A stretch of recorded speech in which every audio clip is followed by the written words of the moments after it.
십자가 지기 전에 마태복음 23장 한 장 길게 걸쳐서 바리새인들과 서기관들을 향해서 하나님의 말씀을 선포합니다. 가장 하나님을 잘 믿고 있다라고 생각하고 있고 또 그렇게 존경을 받고 있는 사람들이 사실은 하나님을 믿고 있지 않고 많이 떨어져 있는 그런데 많이 속고 있는 그런 지점을 십자가 지기 전에 대단히 부담스럽고 껄끄러운 모습으로 얘기를 해주고 있습니다. 무려 7번 정도 걸쳐서 화 있을진저, 복이 아닌 화를 선포하시고 눈먼 인도자다. 오늘은 더 심한 말씀을 하시는 것을 봅니다. 여러분, 만약에 제가 우리 교회가 성경을 순서대로 읽어나가고 있지 않다면 이 본문을 평생 아마 선택하지 않았을 수도 있을 겁니다. 그죠? 본문을 선택해서 이제 본문을 여기 전체적으로 이렇게 선택해서 이제 하시는 분들 하시는 교회가 있지 않습니까? 그러면 이 본문을 굳이 선택할 이유를 찾지는 못하죠. 더더욱 만약에 제가 어느 다른 교회 이제 강사로 갔을 때 이 본문 가지고 간다, 이건 별로 없죠. 그게 문제입니다. 여러분, 하나님께서 우리에게 우리 신자와 삶에 사람에게 필요한 말씀을 그야말로 압축해가지고 주신 말씀이 성경이거든요. 훨씬 더 많게. 여러분, 도서관에 책이 얼마나 많습니까? 뭐 둘러보는 것만으로도 엄청난데 그 중에서 그걸 어떻게 다 읽을 수 있겠습니까? 즉, 그 정도 훨씬 더 많은 양인데 줄여서 우리에게 필요한 꼭 말씀을 주시고 더더욱 이것은 복음서의 말씀이고 오늘날의 성경책은 친절해서 예수님의 말씀은 색깔 다르게 빨갛게 합니다. 그런데 어떻게 생각합니까? 우리에게는 이런 말씀이 필요하다고 생각하지 않습니다. 다른 말씀이 필요하다고 생각하고 있어요. 내가 원하는 말씀은 그런 거 아니고 내가 듣기 원하는 말씀은 이거다라고 우겨서 어떻게 되는가? 그래서 영적으로 죽어 있어요. 이게 문제죠. 여러분, 예수님이 복음서에 보면은 우시는 장면이, 눈물을 흘리시는 장면이 몇 번 나오는데 대표적으로 나사로, 예수님이 사랑하시던 나사로가 죽었을 때 그 무덤 앞에서 눈물을 흘리십니다. 사람들이 다 예수님의 눈물 흘리시는 모습을 보면서 당황하지 않아요. 당연한 거 아니겠습니까? 사랑하는 사람이 죽으면 당연히 슬퍼하면서 눈물을 흘리는 것이 맞는데 사실은 예수님은 나사로가 죽어서 이별하는 것이 안타까워서 눈물을 흘리는 것은 아니죠. 죽을 수밖에 없는 인간의 이 하나님을 떠난 모습들, 죽을 수밖에 없는 그 모습을 비통해 하면서 우시는데 어쨌든 그 모든 사람들이 주변에 서서 예수님이 우는 것에 아무런 이의를 제기하지 않아요. 뭐 당연한 모습이죠. 인지상 그 인간의 모습이면 그렇습니다. 그런데 누가복음 19장에 가면 다시 우시는 모습이 나오는데 언제 우시는가? 예루살렘에 입성하신 다음에 예루살렘 성을 바라보시면서 우세요. 그 사람들이 나사로가 죽었을 때는 우는 거는 뭐 당연히 여러분 우는 건 당연하다고 생각하는데 예루살렘 성 앞에서 갑자기 우시니까 옆에 사람들이 이해를 잘 못합니다. 왜 저래? 이러는 거예요. 왜 우는 거야? 왜 우시는 겁니까? 나사로의 육신의 죽음 앞에 우리가 우는 것은 우리가 익숙한데 예루살렘 성, 하나님의 백성들이 죽은, 영적으로 죽은 것에 대해서는 감지를 못한다는 거예요. 환호성 치고 호산나 그렇게 다윗의 자손이여 그렇게 입성을 외쳤지만 예수님은 그 앞에 가서, 오늘 예루살렘이 나오는데 그 앞에 가서 우십니다. 왜요?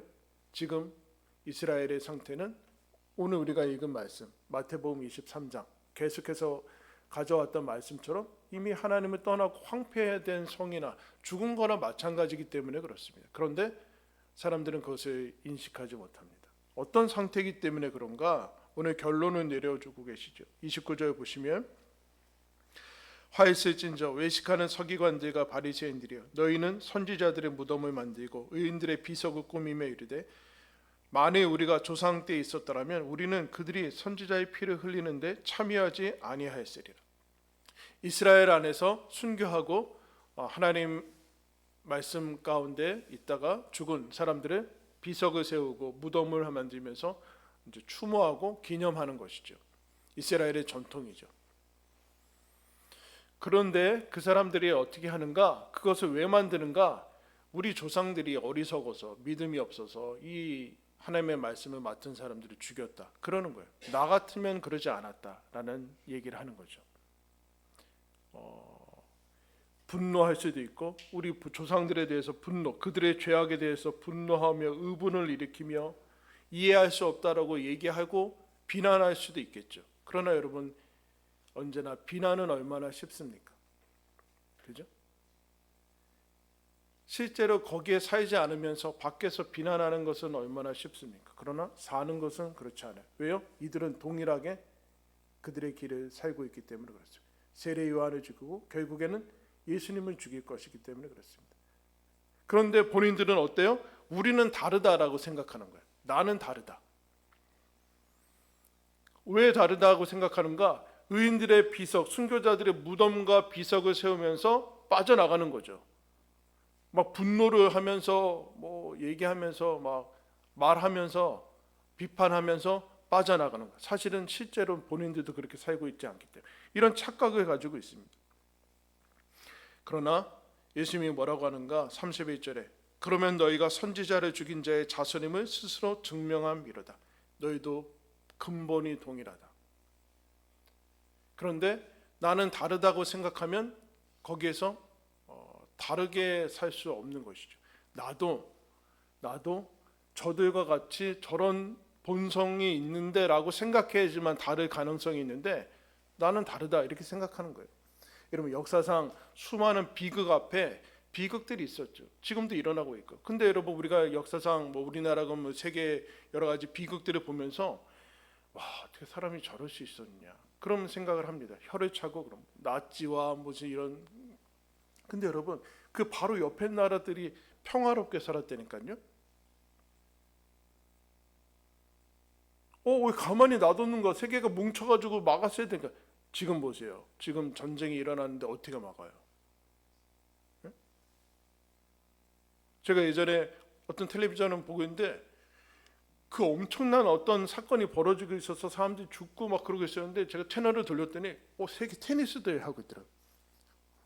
지금 테니스 대회 열릴 그런 상황이 아닌데 옆에는 그냥 평화롭게 즐겁게 테니스 치고 막 열광하는데 옆에는 막 죽어나가고 있는 거예요. 지금도 여러분 마찬가지입니다. 내가 그때 태어났다면 안 그랬을 거라는 그거는 본인들의 착각이죠. 왜냐? 지금 이 사람들은 조상들과 동일한 모습들로 살아가고 있기 때문에 그렇습니다. 그런데 이 선지자들의 무덤과 비석을 통해서 말씀을 대체해 나가고 있는 것을 봅니다. 하나님이 보내신 선지자들을 죽이는 그 모습들을 이 사람들도 하죠. 나는 다르다라는 생각을 하게 됩니다. 나는 다르다. 나는 저들과는 다르다. 그런데 33절에 예수님이 이 사람들한테 뱀들아 독사의 새끼들아 너희가 어떻게 지옥의 판결을 피하겠느냐라고 하는데 이들은 어떤 착각을 가지고 있습니까? 본인들은 피하고 있다. 나는 예외다라고 생각하는 거예요. 여러분 누가 지나가다가 여러분한테 뱀들아 옆에 사람한테 한번 할까요? 오늘 정신 확 나게? 뱀들아 이 독사의 새끼야 그러면 어떻게 될까요? 절교 뭐 가까운 사람이 그랬던 절교라든가 무슨 뭐 고소 명예훼손으로 고소 이런 지금 이거 누가 얘기하고 있어요? 예수님이 얘기하고 있어요. 예수님이 단순한 비하하던가 그냥 욕설을 하는 것은 아니죠. 종말론적인 심판에 대한 선고죠. 하나님 없는 상태에 가면 결국에는 마귀의 하나님의 자녀가 아니라 그냥 마귀의 자식으로 살다가 가는 거죠. 멸망하는 거예요. 근데 우리는 이런 말을 하나님이 할 거라고 생각하지 않습니다. 나한테는 늘 좋게 얘기해줘. 예수님 안 믿고 예수님 말씀대로 안 사는데도 너무 잘한다. 이런 신을 가지고 있는 것 같아요. 예수님이 얘기하고 있다니까요. 누구한테요? 제일 잘 믿고 있는 사람들한테. 이 뱀들아 이 독사의 새끼야. 너무 세게 얘기했나? 네? 어때요? 제가 어느 날 여러분 불러서 정신 차리라고, 당신 천국에 못 간다고 지금 그러고 있는 거예요. 근데 바리새인들은 받아들이질 않고 있어요. 받아들이죠. 왜요? 나는 지옥의 판결, 모든 인류에게 동일한 기준이 자기한테는 기준으로 나한테는 적용되지 않는다라고 우기고 있어요. 여기에서 이제 바리새인들과 서기관들이 양산하고 있는 거죠. 이 말씀이 내가 뱀인, 내가 마귀 자식같이 살고 있구나라고 엄중하게 받아들여야지 변화의 조짐이 일어나는데 그렇지 않아요. 이 착각을 하고 있죠. 나는 다르다. 그리고 나는 예외다. 그러면서 어디까지 가는가?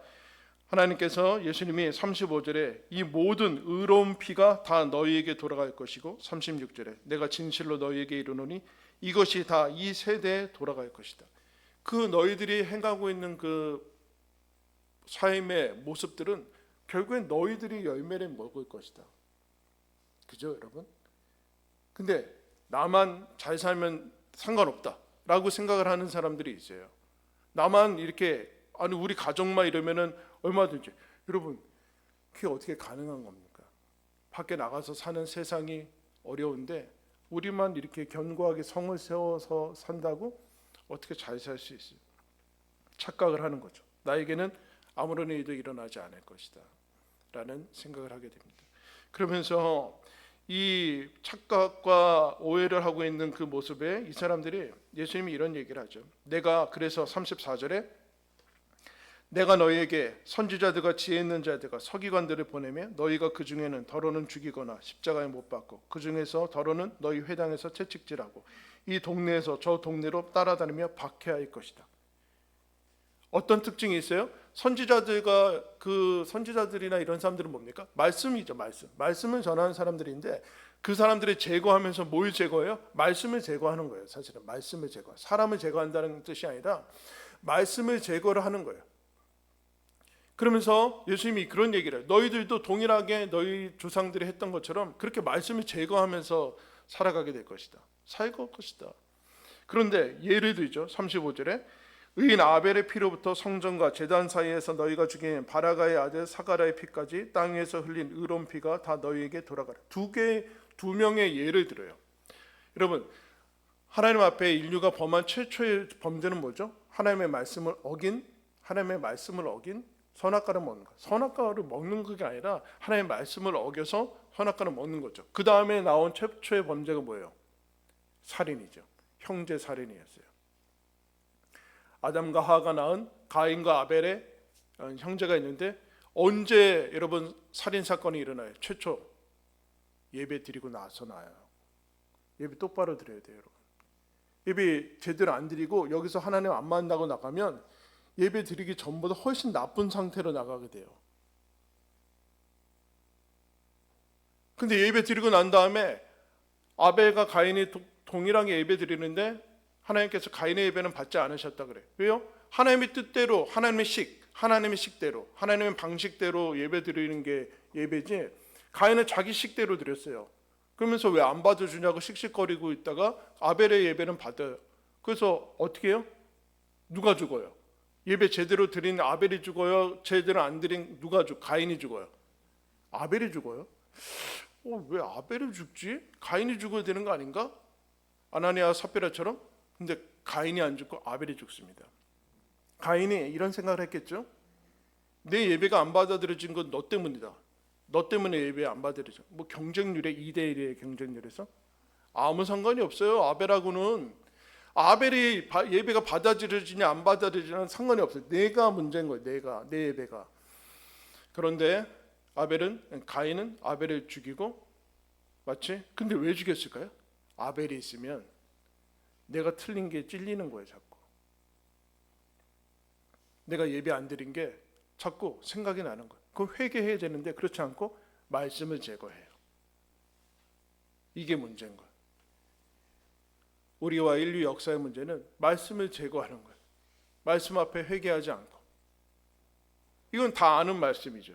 그래서 아벨이 죽은 다음에 너의 아우의 피가 땅에서 부르짖는다. 그렇게 얘기를 합니다. 아벨은 하나님 나라 갔죠. 뭐 가인은 안 갔냐? 그건 모르겠어요. 그 얘기 하려고 하는 것이 아니에요. 그 다음에 여러분 오늘 우리가 말씀 접어두시고 역대하 24장 찾겠습니다. 구약성경 687면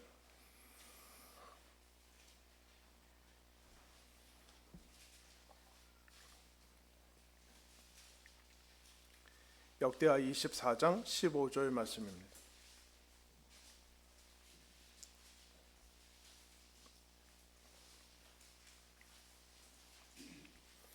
(687면) 역대하 24장 15절 말씀부터 제가 읽겠습니다.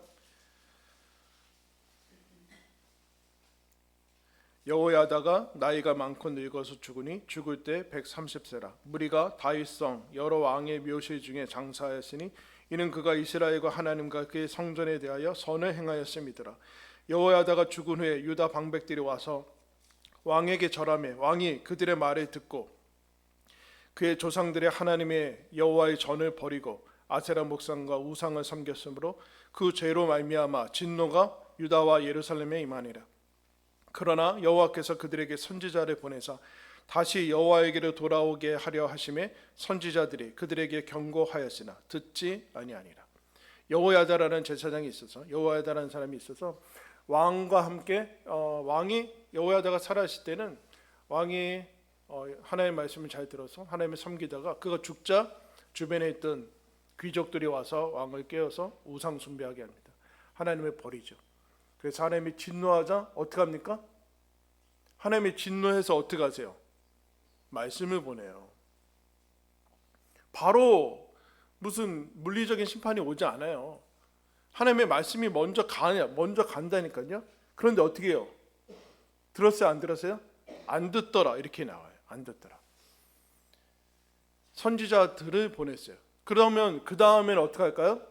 그 다음에 20절 이에 하나님의 영이 제사장 여호야다의 아들 스가랴를 감동시키심에 그가 백성 앞에 높이 서서 그들에게 이르되 하나님이 이같이 말씀하시기를 너희가 어찌하여 여호와의 명령을 거역하여 스스로 형통하지 못하게 하느냐 하셨나니 너희가 여호와를 버렸으므로 여호와께서도 너희를 버리셨느니라 하나 무리가 함께 꾀하고 왕의 명령을 따라 그를 여호와의 전뜰 안에서 돌로 쳐 죽였더라.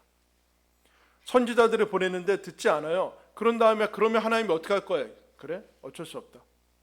하늘에 군대가 와서 진멸해야 되는데 어떻게 합니까? 다시 선지자를 보내요. 다시 선지자를 보내서 스가랴라는 사람이 여호와의 영으로 충만해지자 어떻게 합니까? 담대해져서 하나님 앞에 이 왕 앞에 절대 권력의 왕 앞에 말씀 선포. 왜 하나님을 버리십니까?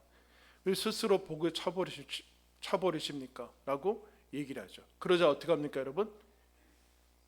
하나님이 여러분을 버리셨습니다라고 하면은 뜨끔하고 회개하고 찔리고 이렇게 가야 되는데 그랬겠죠? 그런데 어떻게 합니까? 하나님이 전 안에서 죽여요. 하나님의 성전 뜰 안에서 죽여요. 하나님의 말씀을 전한 사람을. 근데 여러분 여기서 우리가 늘 기억해야 되는 것은 하나님의 말씀을 맡은 사람들이 어떻게 됩니까? 약한 모습으로 와요. 즉 하나님의 말씀을 무시하고 거절하고 거부하고 없앨 수 있는 모습으로 와 있는 게 하나님의 말씀이라는 거예요. 근데 우리는 어떻게 생각하느냐? 내가 무시하고 신경 쓰지 않으면 아무리 하나님의 말씀은 거역할 수 없고 공포스럽고 엄청난 힘으로 와야지 내가 없앨 수 있고 신경 쓰지 않으면 없어지는 거는 하나님의 말씀이라고 생각을 안 해서 계속 무시하는 거예요. 일주일의 삶을 돌아볼까요? 일주일의 삶을 돌아보면 여러분 하나님의 말씀을 안 읽는다고 하나님의 말씀이 막 무섭게 나와 천둥이 땅이 갈라져 어떻게 돼요? 아무런 일도 일어나지 않아요. 하나님의 말씀도 읽어야 되는데 이 정도도 얘기하지 않아요. 그래서 어떻게 해요? 무시해요. 말씀 안 읽어요. 말씀은 내가 받지 않아요. 왜요? 밥 한 끼만 안 먹어도 배는 막 소리치거든요. 근데 하나님의 말씀 안 읽는다고 아무런 일도 일어나지 않는가? 어떻게 아무런 일이 일어나지 않을까요? 황폐케 되잖아요. 영혼이 황폐케 되고 주변이 황폐케 되잖아요. 이 땅이 황폐게 될 이유는 사람들, 하나님의 사람들이 사실은 껍데기만 있는 거죠. 여기서 우리가 기억해야 되는 것은 스가랴건 아벨이건 세례 요한이건 다 어떤 모습으로 하는가? 연약한 모습으로 와 있어요. 말씀의 형태로 와 있다는 거예요. 말씀의 형태로. 근데 이 말씀을 받는 게 구원이고 이 말씀을 안 받으면 심판이에요. 그 자체가. 취약하고 그야말로 죽임 당할 수 있고 죽을 수 있고 무시당할 수 있는 모습으로 지금 여러분과 지금 역사 내내 지금 하나님의 말씀이 천국이 그렇게 와 있다니까요. 그렇게 와 있다는. 근데 우리는 이것보다는 화끈하고 뭐 힘 있고 이런 게 더 하나님의 나라라고 계속해서 착각을 하고 있는 거예요. 없앨 수 있는 모습으로 그야말로 와 있는 이 취약성의 모습으로 와 있는 것을 예수님이 그래서 여러분 지금 다시 이제 본문으로 돌아가면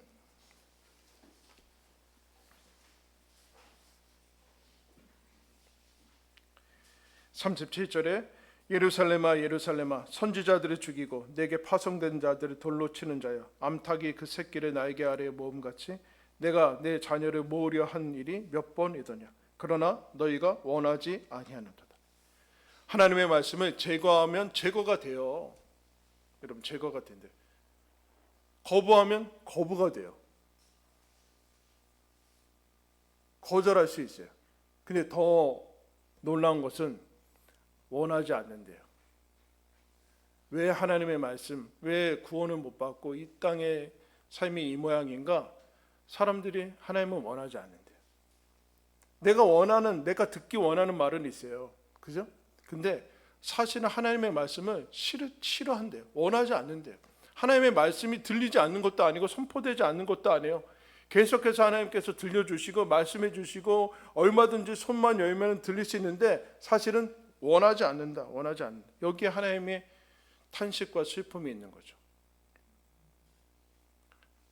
하나님의 탄식과 슬픔이 있어요. 아무도 하나님의 말씀을 듣고 싶어 하지 않아요. 귀가 가려워서 좋은 얘기가 아니라 사실은 이제 세상의 달콤한 얘기만 듣고 싶어 하는 것이죠.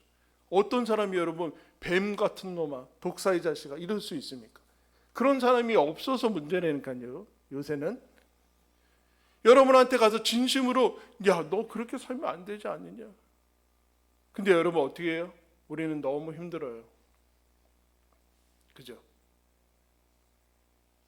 우리는 너무 힘들어요. 우리 윗세대도 힘들었고 우리 위에 세대도 힘들었고 우리도 힘들었고 우리 밑에 세대도 힘들어요.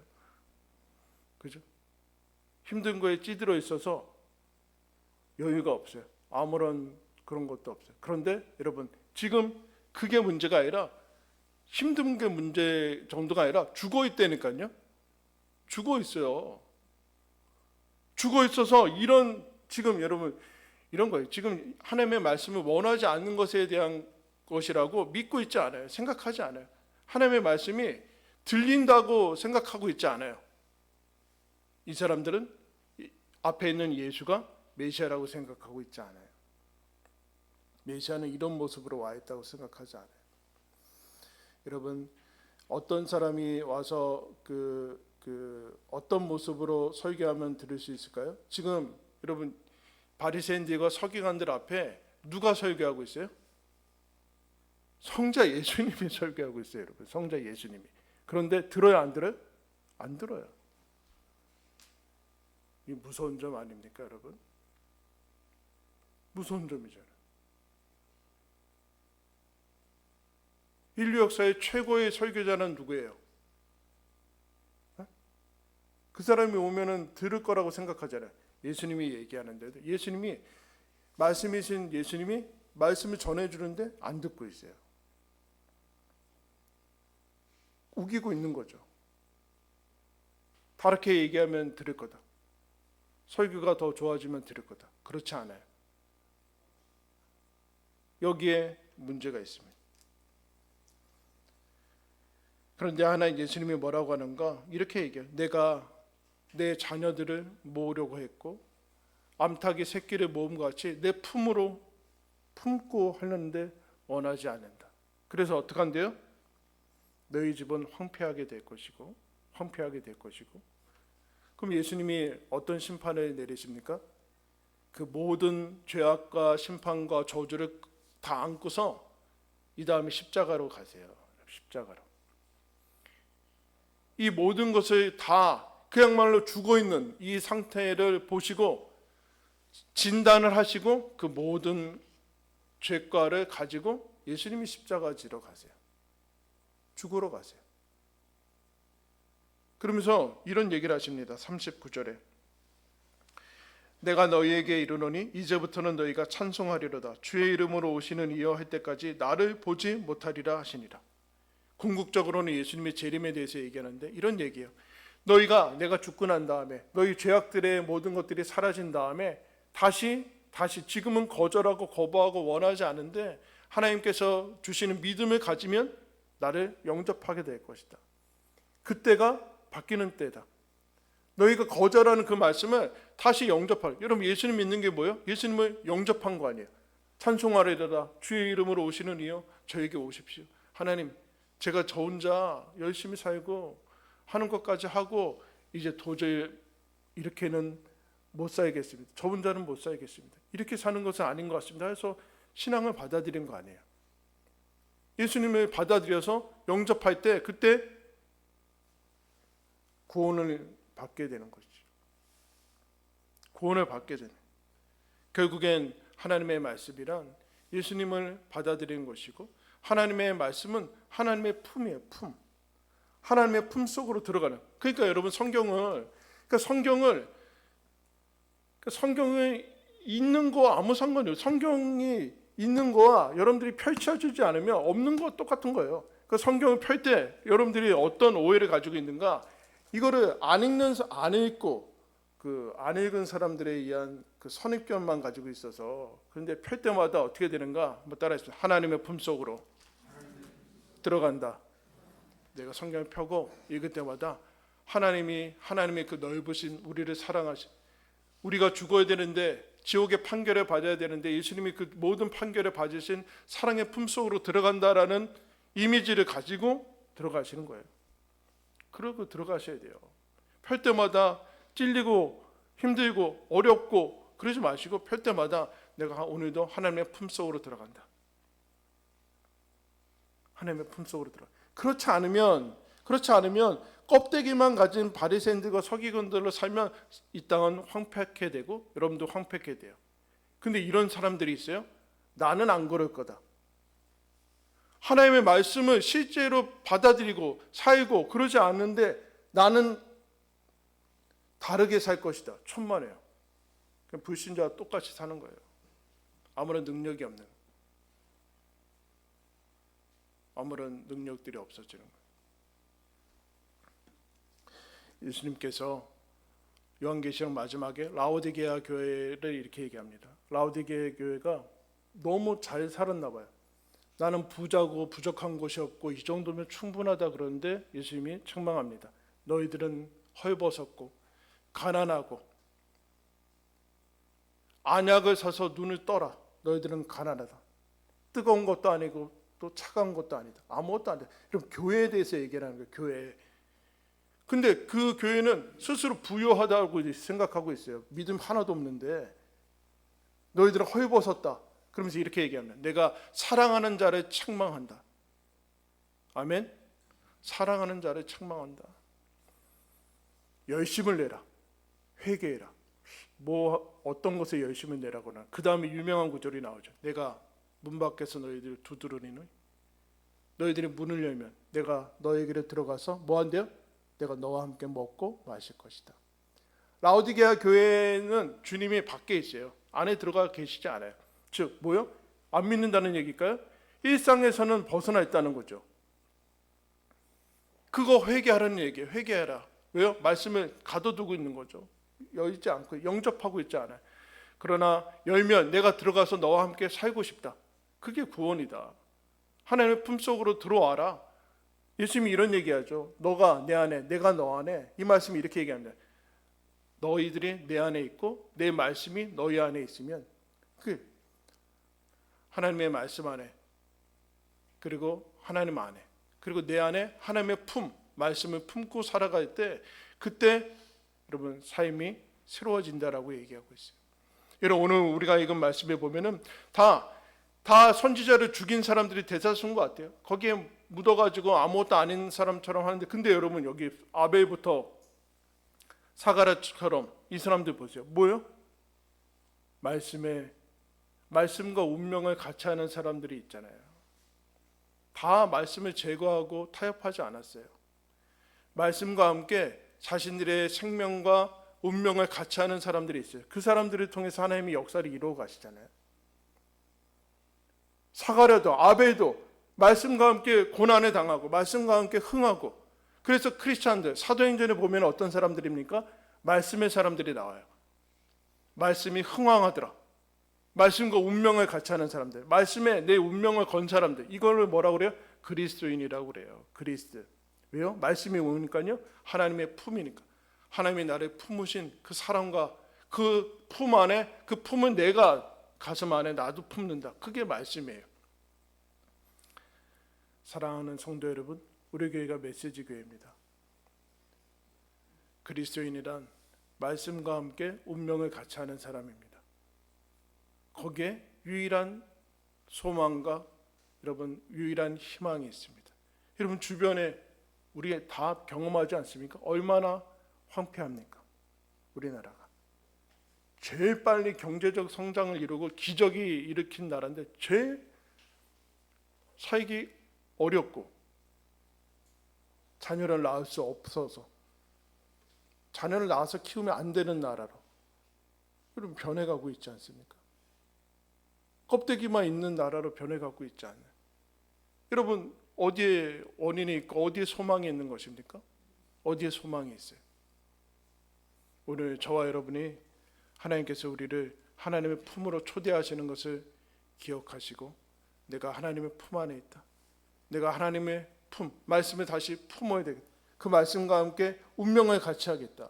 여러분 메시지 교인이 뭐예요? 메시지 교회랑 운명을 같이 하겠다는 사람들이 메시지 교인이에요. 교회가 어려워졌는데도 나는 아무렇지도 않아. 메시지 교인 아니에요. 교회가 어려우면 당연히 어려워야 되는데 나는 아무 상관없어. 나는 내 거 다 교회가 어렵고 난 무슨 상관이야. 교인이 아니거든요. 그럼 더 나아가서 그리스도인이다. 말씀과 함께 고난과 그 모든 영광을 같이 하겠다는 것이 그리스도인이에요. 말씀의 유무죠. 예수 그리스도는 말씀을 제거하는 사람들에 의해서 죽었고, 말씀을 영접한 사람들에 의해서 다시 주님으로 이 땅 가운데 통치하십니다. 거기에 저와 여러분이 초대를 받았습니다. 인생이 얼마 남지 않았습니다. 거기에 우리의 기쁨과 영광이 있다는 사실을 기억하시고, 내가 여러분으로 충분합니다. 여러분만 하나님의 말씀으로 심취하시면, 거기에 적시시면, 여러분 그냥 믿는 것도 아니고 안 믿는 것도 아닌 것처럼 살지 마시고, 그냥 다음 생이 있는 거예요? 다음 생이 있는 거냐고. 교회가 새롭게 났으면 다 같이 해야 되는데, 여기서도 그전 교회처럼 그냥 구경꾼으로 다음 생이 있는 거예요? 이번 생은 대충 살고 다음 생에 열심히 부리려고 그러는 거예요? 언제 열심히 부리고 언제 하나님하고 살려는 거예요? 다음 생에 그렇게 할 거예요? 다음 생에? 지금 여기서 충성하지 않고 여기서 중요한 사람들로 서 있지 않고 다음 교회에 가서 그렇게 할 거냐는 얘기예요. 승질을 내려고 그런 게 아닌데 일부 때는 안 그랬는데 언제 그럴 거냐는 거야. 언제 그럴 거냐는 거야. 도대체 누구한테 맡기고 여러분들은 구경꾼으로 있냐고요. 이 땅이 지금 21세기의 크리스찬이 우리인데 누구한테, 어느 교회한테, 어느 교인한테 맡기고 여러분은 한 발짝 떨어져 나와서 바리새인들과 서기관들처럼 살고 있냐고요. 누구한테 말씀을 맡기고 누구한테 여러분의 삶을 의탁하냐고요. 중간지대는 없다. 기억을 하시고 책임 있고 그야말로 복받은 하나님의 품속으로 초대를 받은 사람답게 살아가시기를 예수님의 이름으로 축원합니다. 기도하겠습니다. 하나님 아버지, 우리를 하나님의 품으로 초대하시니 감사합니다. 하나님 아버지, 죽어 있는 저희들에게 믿음 주셔서 하나님의 자녀로 살아가는 영광을 주셨습니다. 하나님 아버지, 하나님도 모르고 마귀의 자식처럼